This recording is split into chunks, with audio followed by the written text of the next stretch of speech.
22મી જાન્યુઆરીએ અયોધ્યા ખાતે ભગવાન શ્રી રામ ભગવાનની પ્રાણ પ્રતિષ્ઠા થવા જઈ રહી છે, ત્યારે આજ રોજ મહિલા પીઆઈ ઇન્દુબા ગેડાએ હિન્દુ મુસ્લિમ સમાજની શાંતિ સમિતિની મીટિંગ યોજાઈ હતી, જેમાં શાંતિપૂર્ણ રીતે શોભાયાત્રા નીકળે તે માટે પીઆઈએ અપીલ કરી હતી.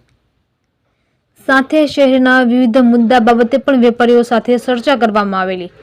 આજની આ મીટિંગમાં શહેરના વેપારી ચેમ્બર ઓફ કોમર્સના હોદ્દેદારો તેમજ વિશ્વ હિન્દુ પરિષદના પ્રમુખ સહિતના કાર્યકરો હાજર રહેલા. આ તકે દિલીપભાઈ ત્રિવેદી, ચિરાગભાઈ જોશી, ઘનશ્યામભાઈ મશરૂ, મનોજભાઈ વ્યાસ, અજયભાઈ ગોહિલ, આરીફભાઈ જોખિયા, અક્ષયભાઈ ધાખડા, યુવરાજભાઈ, ચંદુભાઈ વાઘેલા, મહેન્દ્રભાઈ ધાખડા, મનીષભાઈ વાળા સહિતના વેપારીઓ ઉપસ્થિત રહ્યા હતા. આ મીટિંગમાં ખાસ મુસ્લિમ સમાજના તમામ આગેવાનો પણ ઉપસ્થિત રહેલા. રિપોર્ટર મનીષ મહેતા, રાજુલા.